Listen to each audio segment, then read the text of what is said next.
लहानपणी घरघर खेळताना एक मेकअपवाली आंटी असायची. आज तीच मी झाले. आज आहे संडे. सकाळची सुरुवात जरा स्लोच झाली. रामराम मंडळी, मी आहे प्रणाली, एक मिलेनियल मम्मी, आणि हा आहे दिवस 68वा माझ्या 1 मिलियन फॉलोअर्सच्या स्वप्नाचा. एरवी रिधांसोबत सकाळी टाईम नाही भेटत मला, तर आज मी त्याच्यासोबत छान टाईम स्पेंड केला. मग टोस्ट आणि चहा खाल्ला. डॉक्टरने सांगितलं हिमोग्लोबिन खूप कमी आहे.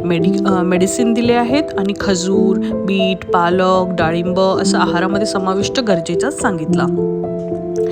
रिधान आणि पूर्ण फॅमिलीसाठी मी पौष्टिक अन्न बनवते, पण स्वतःकडे थोडा कानाडोळा करते, जे मला आता नाही करणार. मी झोपून राहिले की सर्व घराची एनर्जी स्लो असते. म्हणून आज विचार केला एनर्जी हाय राहावी, म्हणून चला उठू आणि काम करू.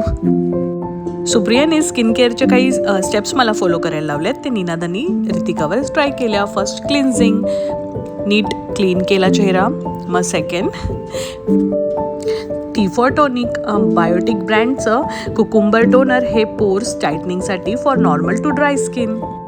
आणि third step is moisturising, Miniso ब्रँडचं राईस रिपेअर स्लिपिंग मास्क, हे लावायचं. मग ह्याच्यामध्ये हे 3 स्टेप इझिली आपण फॉलो करू शकतो. रोजच्या धकाधकीच्या जीवनात एअर कंडिशनरमध्ये आपण राहतो, म्हणून स्किन ड्राय आणि डल होते. म्हणून हे नक्कीच तुम्ही रोज संध्याकाळी यूज करू शकता झोपण्याच्या आधी. चला तर भेटू उद्या नेक्स्ट ब्लॉगमध्ये. Bye bye.